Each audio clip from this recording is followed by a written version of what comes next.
নমস্কার বন্ধুরা, সকাল সকাল শুভ সকাল। সবাই ভালো থাকো, আশা করি আমিও ভালো আছি, তোমরাও ভালো আছো। আশা করছি, আশাটাই হচ্ছে সবচেয়ে বড়। তোমরাও ভালো আছো। সকালবেলা রেডি হয়ে গেছি, এই বেরিয়ে যাব। আজকে একটুখানি তাড়াতাড়ি বেরোচ্ছি এই কারণে, একটু বাজারে যাব, একটু কিছু মাছ নিতে।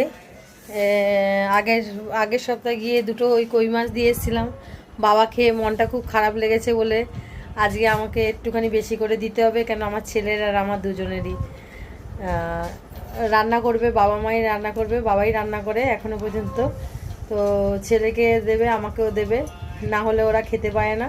তেমন সকালবেলা যাচ্ছি বাজারে, একটু মাছ কিনে তারপরে বাবার বাড়িতে দিয়ে তারপরে দোকানে যাব।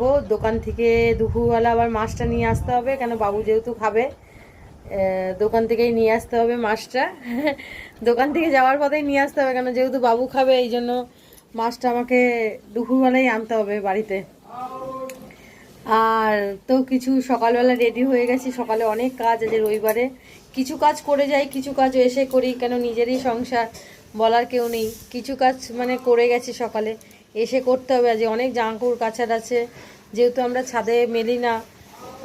ছাদে চারতলায় ছাদে উঠতে একটু অসুবিধা হয়, বৃষ্টি হলে পরে কে নামাবে উঠাবে, সেই কারণে আমরা বারান্দায় জামাকাপড়গুলো মেলি। একটু শুকাতে টাইম লাগে, বৃষ্টি বাদলের দিনে শুকাতে অনেকটাই টাইম লাগে। তা চলুন সাথে থাকুন, দেখুন কি মাছ কিনছি আজকে। কই মাছ, মনে মনে ভাবছি কই মাছ কিনবো, এখন বাজারে যদি না পাই অন্য কিছু হয়ে যেতে পারে। সাথে থাকুন, চলুন দেখবেন। বন্ধুরা, এই যে বাজারে গেছিলাম, বললাম কই মাছ নেবো। এই যে 4টে কই মাছ 200 টাকা, 400 টাকা কেজি, 500 হয়ে গেছে। আর একটু মাছের ডিম নিয়ে এসেছি, দেখলাম টাটকা ছিল। 4টে কই মাছ 200 টাকা। আগের বার এনেছিলাম, বাবার মন মেজাজ খুব খারাপ হয়েছিল, সে খেতে পাচ্ছিল না, দাদুভাইকে না দিয়ে। আর এই দুটো ফুলকপি দেবে না, এই ছোট ছোট দুটো ফুলকপি, এই 30 টাকা, এই 50 60 30 টাকা করে, 60 টাকা। সকালবেলা বাজার করা মানে বাজারে এত ভিড়, টাইম হয় না। একটা নিলেই ভালো হতো, কিন্তু দুটোই নিয়ে এলাম, একটু তরকারিও করে খেতে পারবো। এই যে দুটো ফুলকপি, মনের মতন হয়নি, কিন্তু কিছু করার নেই, পাওয়া যাচ্ছে না, বাজারে প্রচুর ভিড়। চলুন সাথে থাকুন। দোকানে চলে এসেছি। আজকে তো রবিবারের বাজার, আজকে যা বাজারে ভিড় গেল, বাপরে বাপ, এত ভিড়। যেখানে মাছ নিতে যাও সেখানে ভিড়, কাটানোর জায়গায় ভিড়। 4টে কই মাছ কেটে দিয়েছে 20 টাকা। ঠিক আছে চলো, নাহলে কে কাটবে। যা বাজারে ভিড় বলার মতন নয়। আজ রবিবারের বাজার, খুব কোনো মানে ওয়ান্টিং এই খাতাটার দিক দিয়ে ছুটি। রবিবারে কোনো অর্ডারপত্র দিতে হয় না, খুবই ভালো। রবিবারে আমাদের এই দিকে টেনশন থাকে না, কিন্তু আদার দিকে টেনশন থাকে। কোনো না কোনো র্যাক পরিষ্কার করতে হবে, ডাস্টিং করতে হবে, মাল নামিয়ে দেখতে হবে, কোনো জায়গায় এক্সপায়ারি আছে কিনা দেখতে হবে। এমনি খাটানি আছে, রবিবারের বাজারে হেডেকটা নেই, ওয়ান্টিং খাতায় মাল আনার, মাল দেওয়ার। রবিবারে আমাদের বেশি ডেলিভারি থাকে না, খুব এমার্জেন্সি থাকলে দোকানে যদি কোনো মাল থাকে তাহলেই, এমার্জেন্সি থাকলে দিই, না হলে দিই না। তো চলুন সাথে থাকুন, দেখাচ্ছি আরও কি কি কাজ করছি আমি আজকে রোববারের বাজারে। চলুন। রোববার করে একটা ইঞ্জেকশন থাকে, দোকান চালু করলে নিয়ে আসতে হয় আমাকে।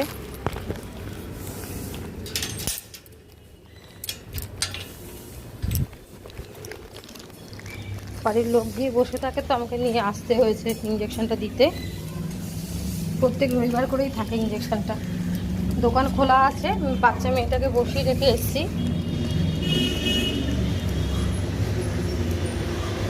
সারাদিনে প্রচুর কাজ বন্ধুরা।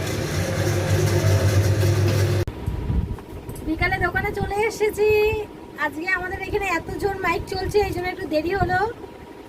মানে কিছু কথা বলা যাচ্ছিল না, এত জোরে মাইক চলছে। আজকে অর্ডারপত্র নেই, কিছু ডেলিভারিও নেই, অর্ডারপত্রও নেই। কালকে আবার সোমবারের বাজার, কালকে আবার ডেলিভারি আছে। ওষুধপত্র আনারও নেই, কিছু নেই। সারাদিন এমনিই কেটে গেল, কি করে নিজেই জানি না। কিছুই কাজ নেই, অথচ অনেক কাজ। আমাদের পুজোর সময় ব্যাপারটা কি হয়, চারিপাশে দোকান বন্ধ থাকে, আর এই একমাত্র এই ঝুমার দোকানই আছে যে খোলা থাকে। কেন জানে যে ঝুমার কোনো কাজ নেই, দিবারাত্রির দোকানেই থাকে। এই কারণে পুজোর সময় সব লোকেই আসে, মোটামুটি ঠাকুরের ইচ্ছায় বেচা কেনাটাও ঠিক থাকে। একটু স্টকটা বাড়ালে ভালো হয়, মালটাও একটু বেশি করে তুললে ভালো হতো। কিন্তু আমি রিস্ক নিতে চাই না। কেন এখন যদি আমি 1 লাখ টাকার মাল তুলি, যদি বিক্রি না হয় তখন কি হবে? এই কারণে এখন যা আছে এই দিয়ে চালাতে হবে। গাদা করছি স্টক করে লাভ নেই। যা আছে আছে, যেটুকু আছে ওটুকু দিয়েই চালাবো। কেন বেশি স্টক করবো, তারপর যদি বিক্রি না হয় কি হবে? চলুন সাথে থাকুন, দেখাচ্ছি কি করছি। অবশেষে রাত্রির 11টা বাজে। আজকে দিন তো শেষ হয়ে গেল। সারাদিন কিভাবে কাটলো জানলাম না। রবিবারে অনেক ফাঁকা ফাঁকা লাগে নিজেকে, কেন রবিবারে বিশেষ চাপ থাকে না। কাস্টমার আসে ঠিকই, কিন্তু চাপ যে একটা চাপের যে ব্যাপার আছে সেই জিনিসটা আর হয় না। তাও মানে চলে গেল দিনটা। আজকে সেই মার বাড়িতে সকালবেলা বাজারে আপনাদের দেখিয়েছি, কই মাছ নিয়েছি, মা রান্না করে দিয়েছে, ওটাই দুপুরবেলা খেয়েছি। আবার আমাদের নিজেদের আবার মাংস করেছে, মার বাড়িতে দিয়ে আসলাম। সারাদিন মজায় কাটলো। একটাই দুঃখের বিষয়, ঠাকুর দেখা শুরু হয়ে গেছে। আমি তো যেতে পারি না ঠাকুর দেখতে, কেন সারাদিন খাটাখাটনির পর আমারও শরীর দেয় না যে গিয়ে প্যান্ডেলে গিয়ে ঠাকুর দেখা। ভিডিওটা ভালো লাগলে পাশে থাকবেন, সাথে থাকবেন, অবশ্যই সাথে থাকবেন, না বললেও সাথে থাকবেন। কমেন্ট করবেন, ভালো ভালো কমেন্ট করুন। একটু ওই ফুল আর লাইক ফাইক দিয়ে ছাড়বেন না, একটু ভালো কিছু কমেন্ট করুন। আরও ভালো কমেন্ট করবেন, ভালো আমি আরও উৎসাহ পাবো যে না আমার বন্ধুরা আমার পাশে আছে, সাপোর্ট করছে। Good night, tata. কালকে দেখা হবে সোমবার। চলুন সাথে থাকুন, রাখছি তাহলে, বাই।